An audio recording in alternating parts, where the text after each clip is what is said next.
Hello friends, இன்றைக்கி வந்து நம்ம கொள்ளு குருமாவும் கோதுமை தோசையும் தான் செய்யலான் இருக்கேன். அது எப்படி செய்யலான்ட்டு பார்க்கலாம் வாங்க. நான் முத நாளே வந்து கொள்ளு வந்து ஊற வச்சு அதை க்ளீன் பண்ணி அரிசி கல் நெல் எல்லாம் இருக்கும் அதெல்லாம் எடுத்துட்டு மண் கூட சிலப்போ இருக்கும் அரிசி க்ளீன் பண்ணிட்டு நல்லா வேஸ்ட்டு தண்ணியில் கழுவிட்டு போர் தண்ணியில் அப்புறம் நல்ல தண்ணியும் ஊற வச்சு கழுவி மூடி வச்சிட்டேன்.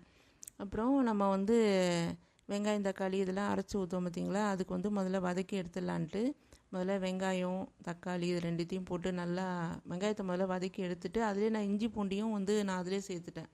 ஏன்னா தனியாக வந்து சேர்த்து தாளித்தோம்னா கொஞ்சம் நெஞ்சு கறிக்கிற மாதிரி இருக்கும் மசாலா ஐட்டம் சாப்பிடும்போது. அதனால் நான் வந்து அதை சேர்த்து ஒன்றாவே சேர்த்து வதக்கிடுறது.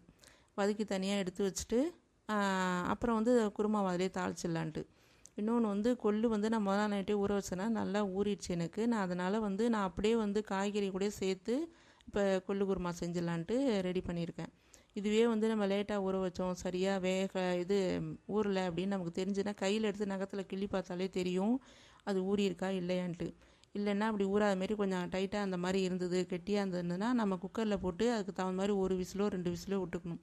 ரொம்ப விட்டோம்னா அது கரைஞ்சிடும். அதுக்கு தகுந்த மாதிரி தான் நம்ம செய்யணும். இல்லைன்னா சும்மா கூட கிண்ணத்தில் வச்சு நம்ம ஆவி காட்டி வேக வச்சு கூட வடிகட்டி எடுத்துக்கலாம். தண்ணியும் கூட சேர்த்துக்கலாம். தண்ணி சேர்த்துக்கிறது உடம்புக்கு நல்லது. உடம்பு வந்து டயட்டில் இருக்கவங்க அடிக்கடி சேர்த்துக்கிறது நல்லது தான். அப்புறம் கோதுமை இதுன்னு தோசைன்னு சொன்னேன் பார்த்தீங்களா, அதுக்கு வந்து மாவு கரைக்கிறதுக்கு ஒரு ஈஸியான டிப்ஸ் ஒன்று சொல்கிறேன், பார்க்கலாம் வாங்க. அது வந்து தேவையான அளவு கிண்ணத்தில் மாவு போட்டு உப்பு வந்து சால்ட்டு தான் போடணும் மாவு இந்த மாதிரி செய்யும்போது, அதான் நல்லது. கல் உப்பாக இருந்தால் கரையாது, நம்ம எல்லாருக்கும் தெரியும், இருந்தாலும் சொல்லாமேன்னு சொல்கிறேன். அதில் வந்து நம்ம சின்ன ஜீரகத்தையும் போட்டு கருவேப்பிலை கிள்ளி போட்டு தண்ணி வந்து அந்த மாவை விட 1 இன்ச்சு அளவு கூட ஊற்றிக்கணும். அப்போ தான் அது வந்து ஊறி கரெக்டாக இருக்கும். 1 இன்ச்சு 2 இன்ச்சு கூட ஊற்றலாம். எல்லாம் கோதுமை தோசை நம்ம தண்ணியாக தானே ஊற்றுவோம், அப்போ தான் டேஸ்ட்டாகவும் இருக்கும்.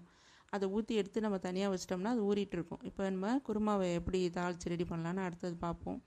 இதுக்கு வந்து நம்ம அதில் எண்ணெயை ஊற்றிட்டு அப்புறம் வந்து கிராம்பு பட்டை இதெல்லாம் போட்டுட்டு கிராம்பு பட்டை போட்டுட்டேன். அடுத்தது ஏலக்காவும் போட்டிருக்கேன். இதெல்லாம் போட்டு வேணா முந்திரி பருப்பு சிலப்போ குருமாவில் சேர்க்குறவங்க வேணா போட்டுக்கலாம். நான் முந்திரி பருப்பை அரைச்சி ஊற்றலான்ட்டு தாளிக்கெல்லாம் போடல, குருமாவில் சேர்க்கல. இதோட நம்ம போட்டுட்டு அதை நல்லா பொரிஞ்ச பிறகு நம்ம வந்து காய்கறி என்னென்ன வெட்டி வச்சுருக்கோமோ அதெல்லாம் சேர்த்துக்கலாம். என்னென்ன காய்கறி இருக்கோ போடுறவங்க போட்டுக்கலாம், நம்ம இஷ்டம்தான். நான் இன்றைக்கி வந்து கேரட்டு குடமிளகா இருந்தது. கேரட்டு வந்து வெங்காயமும் முதல்ல போட்டு நல்லா வதக்கிட்டு அடுத்து குடமிளகாவும் சேர்த்து வதக்கிட்டு அப்புறம் நல்லா இல்லைன்னா தண்ணி விட்டுரும் இல்லையா, அதனால் அப்புறமா நம்ம வந்து தக்காளி சேர்த்துக்கணும். இது நல்லா கொஞ்சம் கண்ணாடி பார்த்துக்கு நல்லா கொஞ்சம் வதக்கி எடுத்துகிட்டு அப்புறம் மிளகா சேர்த்துக்க வேண்டியதுதான். அப்புறம் இதை வதக்கிலாம் ரெடி ஆனதும் அப்போ வந்து சேர்க்கும்போது நம்ம வந்து காரம் வந்து தேவைன்னா நம்ம காரத்தூள் சேர்த்துக்கலாம், இல்லைனா நார்மல் மிளகாத்தூள் போட்டாலே போதும். அது மாதிரி போட்டால் நல்லாயிருக்கும். கொஞ்சம் காரமாக வேணுன்றவங்க காரத்தூள் சேர்த்துக்கலாம். இப்போ வந்து கொள்ளு வந்து நான் முன்னாடியே சொன்னேன் பார்த்தீங்களா, அதனால் நல்லா ஊறிந்ததுனால நான் அதை தண்ணியை இருத்துட்டு தண்ணி அப்புறமா விட்டுக்கணும், அப்போயே போடக்கூடாது.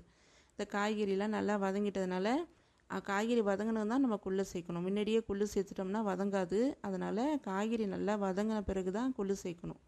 சேர்த்துட்டு அது கொஞ்சம் நல்லா லைட்டாக வதங்க விட்ட பிறகு தேவையான அளவு கல் உப்பு போட்டு மிளகாத்தூள் மஞ்சத்தூள், சில பேர் மஞ்சத்தூள் போடுவாங்க, சில பேர் வேணான்னா விட்டுடலாம், நம்ம இஷ்டம்தான். இப்போ வந்து வேணால் நம்ம காரத்தூள் கொஞ்சம் போட்டுட்டு நார்மல் மிளகாத்தூளையும் நம்ம சேர்த்துக்கலாம். தேவையான அளவு போட்டு மசாலாத்தூள் போட்டுக்கலாம். மசாலாத்தூள் நான் கொஞ்சம் லைட்டாக தான் போடுவேன், நம்ம தாளிக்கிறோம் இல்லையா, அதனால் கொஞ்சம் லைட்டாக போடுறது தான். ஏன்னா நிறைய இப்போல்லாம் எங்கே பார்த்தாலும் செரிமான கோளாறு இந்த பரோட்டா அதெல்லாம் சாப்பிட்றதுனால வருதுன்றனால முடிஞ்ச வரைக்கும் மசாலாத்தூளை தவிர்க்கிறது நமக்கு நல்லது உடம்புக்கு.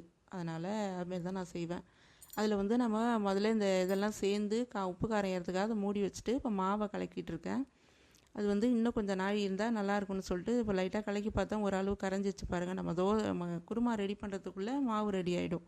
அதனால் இது நைஸாக கிண்டி விட்டு பார்த்தேன், இது கொஞ்சம் இதுவாகிடுச்சு. இன்னும் கொஞ்சம் நாய் ஊறுனா சரியாக இருக்கும். சரின்னா அதை மூடி வச்சுட்டு இந்த விடுதுக்கான அதாவது அரைச்சி ஊற்றுவோம் இல்லையா, வெங்காயம் தக்காளி இதெல்லாம் பூண்டு இஞ்சி அது கூட வந்து முந்திரி பருப்பு போட்டுக்கலாம். வேண்டவங்க கொஞ்சோண்டு தேங்காய் கூட 2 பத்தை போட்டுக்கலாம். இன்றைக்கி நான் தேங்காய் சேர்க்கல, பால் கொஞ்சம் சேர்த்துக்கலாம், உடம்புக்கு நல்லதுன்ட்டு நான் பசும்பால் தான் சேர்த்துக்கிட்டேன், தேங்காய் பால் எடுக்கலை, பசும்பால் தான் கொஞ்சம் விட்டேன். அது வந்து அதுக்கு பதில் நம்ம வந்து கடல மாவு கூட கரைச்சி விட்டோம்னா நல்லாயிருக்கும். கொஞ்சமாக ஊற்றணும், நிறைய ஊற்றக்கூடாது. கடல மாவு ஊற்றுறவங்க என்ன பண்ணணுன்னா மாவை நல்லா கரைச்சிக்கிட்டு வந்து குருமா ரொம்ப கொதிக்க விடக்கூடாது, சிம்மில் அடுப்பை வச்சுட்டு தான் ஊற்றி கிண்டணும். இல்லைன்னா நம்ம ஃபுல்லாக அப்படியே வச்சு விட்டோம்னா கெட்டியாக ஆன மாரி ஆகிடும். மாவை அப்படியேவும் சேர்க்க போகக்கூடாது, கரைச்சி தான் ஊற்றணும். கரைச்சி ஊற்றிக்கிட்டு கிண்டிக்கிட்டே ஊற்றணும், சிம்மில் வச்சுட்டு அப்புறம் தான் நம்ம நல்லா அடுப்பு தூக்கி விட்டு நல்லா கொதிக்க விடணும். ஆனால் அதை நான் சேர்த்து நம்ம நல்லா கொதிக்க விடணும். வாசனை இல்லைன்னா மாறாது, இப்போ பச்சை வாடை அடிக்கிற மாதிரி இருக்கும். அதனால் நம்ம அதை நல்லா கொதிக்க விடணும், அப்போ தான் அது டேஸ்ட் நல்லாயிருக்கும். இப்போ பாருங்கள், இந்த மாவு நல்லாவே கரைஞ்சிருச்சு. அது மாவு தோசைக்கு ரெடி ஆகிடுச்சு. இப்போ குருமாவுமே ரெடி ஆகிடுச்சு. உப்பு கொஞ்சம் கம்மி தான் இருந்தனால போட்டுட்டு, வேணால் அந்த இதில் நம்ம கொஞ்சோண்டு நெய் வேணால் போட்டுக்கலாம், வாசனையாக நல்லாயிருக்கும். நெய் சேர்த்துக்கிட்டால் வாசனை டேஸ்ட்டும் நல்லாயிருக்கும். அதனால் வேணால் நெய் சேர்க்கலாம், வேண்டியவங்க சேர்த்துக்கலாம். இப்போ அடுத்த தோசைக்கல்லை போட்டு கோதுமை தோசை ஊற்ற ஆரம்பிச்சிட்டேன்.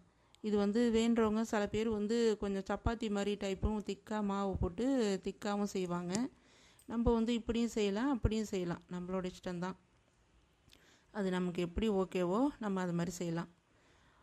எங்கள் வீட்டில் மெல்லிசா தான் பிடிக்கும், அதனால் நான் கொஞ்சம் மெல்லிசா தான் ஊற்றுறேன். இப்போ தோசையும் ரெடி ஆகிடுச்சு, தோசை ஊற்றியாச்சு, குருமா வச்சு சாப்பிட்லாம். இது நம்ம சப்பாத்தி தோசை ரெண்டுத்துக்குமே வைக்கலாம், நல்லாயிருக்கும். தோசைக்கு சாப்பிட்லாம், பூரி கூட நல்லா தான் இருக்கும், வேணால் செய்யலாம். அடுத்தது நம்ம இதுமாரி பட்டாணி, இது கொண்டக்கடலை இதெல்லாம் கூட சேர்த்து இதே மெத்தட்லேயே செய்யலாம், நல்லாயிருக்கும். அது மாதிரி செஞ்சு சாப்பிட்லாம்.